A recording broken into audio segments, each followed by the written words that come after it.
ئۆفیسا دادوەری گشتی لە واشنگتن دەبێژا 15 جوان کەسێن هاتینە تاوانبارکردن کاربەدەستێن ئەولەهی و پاراستنا تورکیانە نۆبەداریە سەرۆکی تورکیا ڕەجەب تەیب ئەردۆگان دکرد لە دەمێ سەرداناوی بۆ ئەمریکا لە مەها 5 گولانە ئەف ساڵ.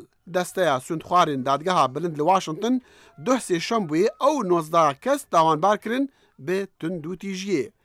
ڕاگەهاندنا دادگەهەیە لیستا تاوانە هێریشکردنە لەسەر خۆپیشاندەرن ئاشتیانە لە نێزیک ماڵە بالیۆزی تورکیا لە واشنگتن.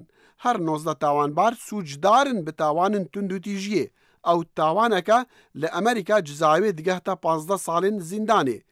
زێدەباری وێژی هەنێک جوان تاوانبارن بە هەلگرتنا چەکێ کوژەک لە دەمی هێریشێ. 16 جوان لە مەها 6 خزیرانێ هاتبوون تاوانبارکردن.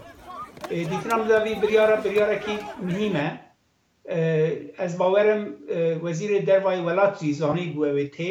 Ez bawerim serokê edeletê haya wî jê hebû Jeff Sessions.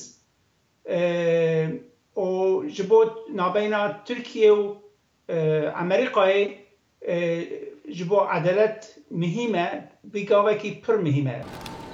ئەو ڕوودان چەند سەعەتان بوو پشتی کۆبوونا سەرۆک ئەردۆگان لەگەڵ سەرۆکی ئەمریکی لە سەراسپی لە 16 مەها 5 گولانێ. ئەگەرچی سەرۆک ترامپ پەستنین سەرۆک ئەردۆگاندان لێ وەزارەتە دەرڤەیە ئەمریکی ئەو هێریشە نۆبەدارên wî لەسەر خۆپیشاندەران شەرمەزار کرد. دپێرا کۆمیتەیە کاروبارên دەرڤەیە civata نوێنەرên کۆنگرسیê هێریشە لەسەر خۆپیشاندەران لە واشنگتن شەرمەزار کرد. پشتی پەسەندکردنا بریارە 354 یا civata نوێنەرên ئەمریکی کۆمیتەیە پەیوەندیên دەرڤە di daxuyaniyekê got ئەو biryar peyamek eşkere bû ji hikûmeta Tirkiya re ku em rê nadin çi hikûmetên biyanî mafê hevwelatiyên Emerîkî pêşêl bike. Hikûmeta Tirkiye digot serok Trump bê nabeyna me ew daha baş be. Vî elemeta çû nabeyna Amerîkayê û Tirkiye wexta tê mesela edeletê hikûmeta Amerîkayê dibêje na. Edelet gerek ciyê xwe bibîne. Gerek ku êrişê însana kirine lazim e herin pêşiya hakim û gerek be lazim e herin hepsê. Hundirê Tirkiye de eger tu bivêjî ez serok ez ew kim ez hikimdarim ez dîktatorim tu belkî bikaribî. Feqet tu herî derva lazim e tu rûmet nîşan bidî qanûnên Amerîkayê, qanûnên Almanyayê, qanûnên Fransayê. Dîtina da vî biryara ser van tişta jî ew ê tesîra wî pozîtîv be.